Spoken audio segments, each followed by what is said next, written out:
या फिर organic farming और नेचुरल फार्मिंग की बात हो, ऐसे जितने भी विषय हैं उनके ऊपर आज चर्चा किसान कल्याण प्राधिकरण की बैठक मुख्यमंत्री जी की अध्यक्षता में हुई है और इसमें अलग अलग विभागों को इसके ऊपर आगामी एक टारगेट दे करके मुख्यमंत्री जी ने कहा है कि चाहे वो योजनाएं कोऑपरेटिव डिपार्टमेंट की हों या पशुपालन विभाग की हों, फिशरीज़ की हों, फॉरेस्ट्री की हों, ऐसे सब विभागों को अलग अलग टारगेट दिया है कि योजना बना करके ये जो पीछे जो अलग अलग विषयों पर किसानों की समस्याएं हैं इनका अध्ययन करके और इनका समाधान किया जाए। मुख्य रूप से आज की इस बैठक का ये एजेंडा रहा है। सर, किसान कल्याण प्राधिकरण को जिस तरीके से जिस उद्देश्य के साथ सरकार ने बनाया है किसानों के हित के लिए काम करने के लिए,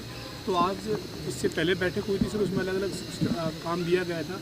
तो आज जो रिपोर्ट आई है सर, ये मानते हैं सर कि किसानों के हित के लिए किसान कल्याण प्राधिकरण आगे बढ़ रहा है तमाम विषय? देखिए, निश्चित रूप से अलग अलग विषय और मुख्यमंत्री जी स्पेसिफिक इशू के ऊपर बात करते हैं। कैसे किसान के लिए खेती लाभ का सौदा हो, कैसे किसान की तरक्की हो, कैसे हम परंपरागत खेती को छोड़ करके आधुनिक तरीके से खेती करें, कैसे प्रत्येक किसान को ये लगे कि सरकार मेरे लिए कुछ ना कुछ लाभ मुझे हो, इस बात के लिए कदम उठा रही है।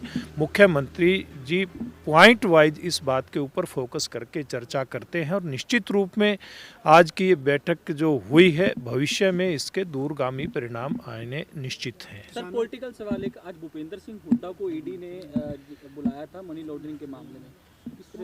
देखिए, बहुत सामान्य चीज़ें हैं। पूछताछ जहां आम आदमी से किसी विषय में हो सकती है, किसी भी केस में हो सकती है, टैक्स विभाग है, कुछ दूसरे विभाग हैं, एक्साइज विभाग है, अलग अलग व्यापारी गणों से भी बात करता है। तो जिनके खिलाफ इस प्रकार के कोई इशू आते हैं उस प्रकार की बातें होती हैं और ये राजनीति में स्वाभाविक है और मुझे नहीं लगता कि पूछताछ कहीं कोई गलत है और पूछताछ के बाद जो भी बात सामने आएगी उसके बाद आगे की बातें तय होगी, किस प्रकार से आगे किस के खिलाफ एक्शन होना है, किसके खिलाफ नहीं होना। सर, एक और सवाल है सर, हालांकि कांग्रेस का सवाल है, उनके संगठन जुड़ा है सर, लेकिन आप हरियाणा में कांग्रेस की स्थिति कैसे देखते हैं? क्योंकि आज 3 नेता जो हैं वो हिसार से कांग्रेस संदेश यात्रा शुरू कर रही है, जबकि उनके प्रभारी कह रहे हैं कि ये अधिकृत कार्यक्रम नहीं है। दूसरी तरफ दूसरा धड़ा है वो अपनी कार्यक्रम चला रहे हैं। कैसे देखिए, कांग्रेस पार्टी में को कहते हैं ना, एक कहावत है, एक मुहावरा है, अपनी डफली अपना राग।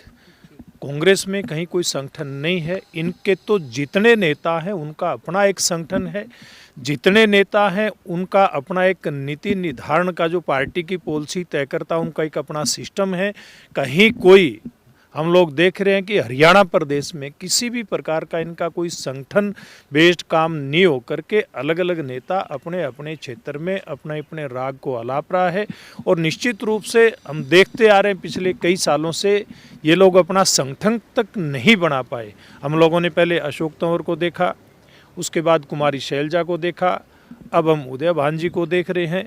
तो ये पहले भी इसी प्रकार से एक नाकामयाबी का दौर इन लोगों का रहा है और भविष्य में भी ये पार्टी इसी प्रकार से रहेगी।